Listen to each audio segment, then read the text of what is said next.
Ano po yung pinakamasayang salita? What is the happiest 5-letter word? Ano po sa tingin nyo? Ano yung salita na makakapagbigay sa'yo ng tuwa? Money? Pera?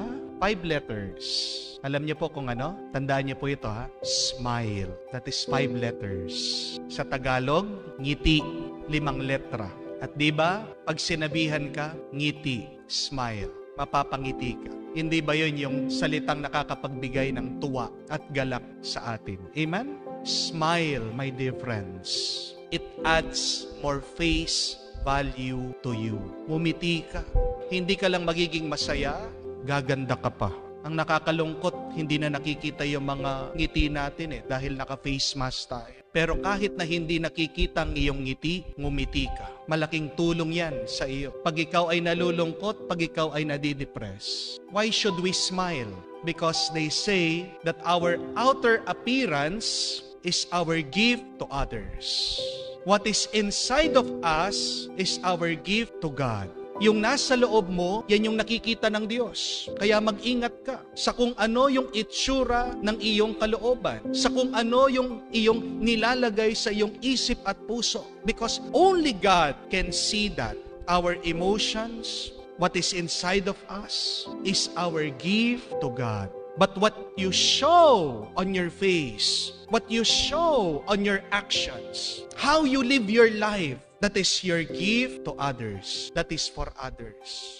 Kaya, smile.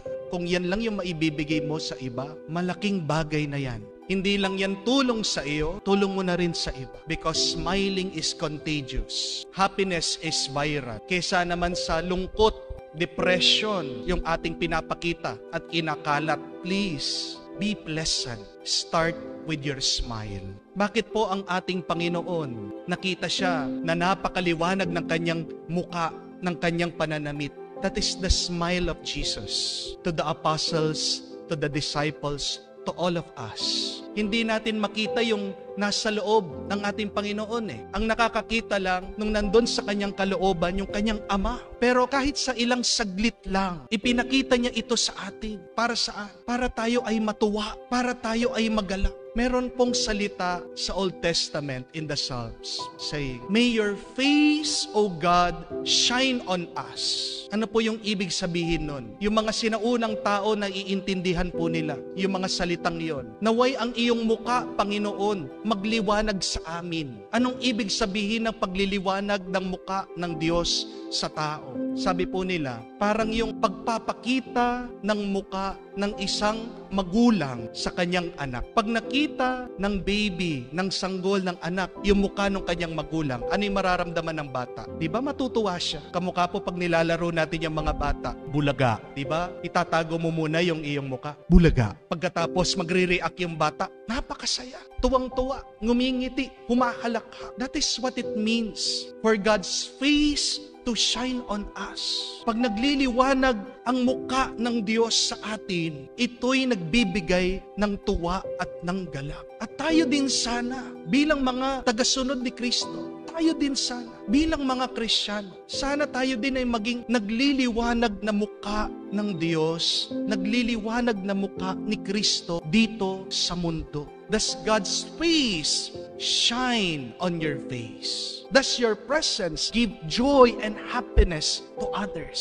Kung hindi ka nakakapagbigay ng tuwa at galak sa iba, hindi ka nagiging tunay na tagasunod ni Kristo. Kung dahil sa iyo, nalulungkot ang iba, kung dahil sa iyo, nadidepress ang iba, mag-isip-isip ka. Suriin mong iyong sarili. You are not becoming a real follower of Christ. Kung nagliwanag yung muka, yung pangangatawan ng ating Panginoon, yan yung nagbigay ng pag-asa sa kanyang mga alagad na disipulo nung panahon na sila ay nalulungkot dahil pinako siya sa Kalbaryo. Sana kahit din po tayo, kahit sa ilang saglit lang, magbigay ka ng tuwa at pag-asa sa iba. How? It's very simple. Just smile. Umiti ka. Walang bayad yan. Amen? Magkano po ba yung ngiti nyo? Baka hindi ka ngumikiti kasi pinapabayad mo yung ngiti mo. Amen? Smile. You can help somebody today who is sad and depressed. Meron po silang ginawang pag-aaral sa Amerika. Bakit po yung mga Katoliko umaalis sa simbahan? Nagdi-decrease, nababawasan po yung population ng mga Katoliko sa Amerika. At gumawa sila ng survey. Alam niyo po kung ano yung nakita nila? Top 1 na reason bakit umaalis yung mga tao sa simbahan. Maybe yung iba sa inyo sasabihin niyo, siguro Father, dahil po sa sexual abuse. Hindi po. Yung iba sasabihin nila, siguro Father, dahil po sa usaping pera. Hindi po. Meron din po iba sasabihin nila, Father, isang reason dyan yung pakikialam ng mga pari sa politika. Hindi po. Mabibigla po kayo sa dahilan. Bakit umaalis sa mga Katoliko sa simbahan? Ang reason po ng marami, poor customer service. Anong ibig sabihin po nun? Walang mabuting pag-aaruga, pagkalinga sa mga nagsisimba, sa mga pumapasok sa simbahan, sa mga nagpapatulong sa simbahan. Halimbawa po, pupunta daw sa office, magpapaschedule ng misa o humihingi ng certificate. Napakabugnutin daw po nitong sekretary. Makikiusap daw po sa pari, binyagan yung anak nila. Napakasungit ng pari,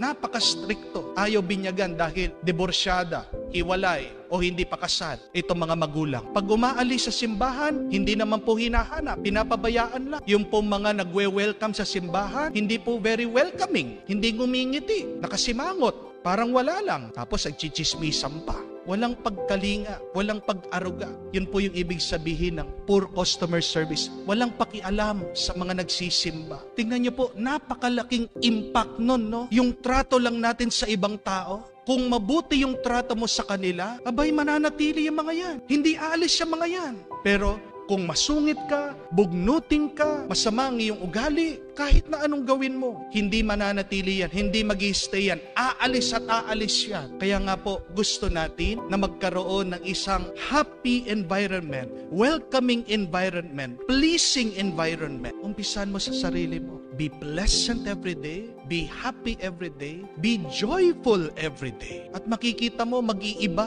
yung iyong kapaligiran. Marami kasi sa atin nagrereklamo agad napapansin yung problema ng ibang tao. Pero hindi mo pa ba natanong sa iyong sarili, how about you? Ako kaya? Baka ako yung problema. Subukan mo. Gawin mong masayahin ang iyong sarili. Subukan mo. Smile to people that you meet every day. Mag-iiba yung environment. Mag-iiba yung iyong kapaligiran. Magiging magaan, magiging masaya, magiging payapa. Father, paano naman ako makakangiti? Ang dami-dami kong problema. Yan yung problema sa atin. Because instead of focusing on God, whose face always shine on us, we look at the darkness of our problems. Amen? Kaya bakit ang dilim-dilim ng iyong naiisip? Bakit ang lungkot-lungkot ng iyong nararamdaman? Nananatili ka dun sa lungkot at dilim ng iyong mga suliranin. But stay in the presence of God. Manatili ka sa harap ng Diyos. Maaninag mo ang mukha niya na maliwanag na nagbibigay sa iyo ng tuwa at galak. Kaya nga, kakayanin mo rin ang maging masaya araw-araw.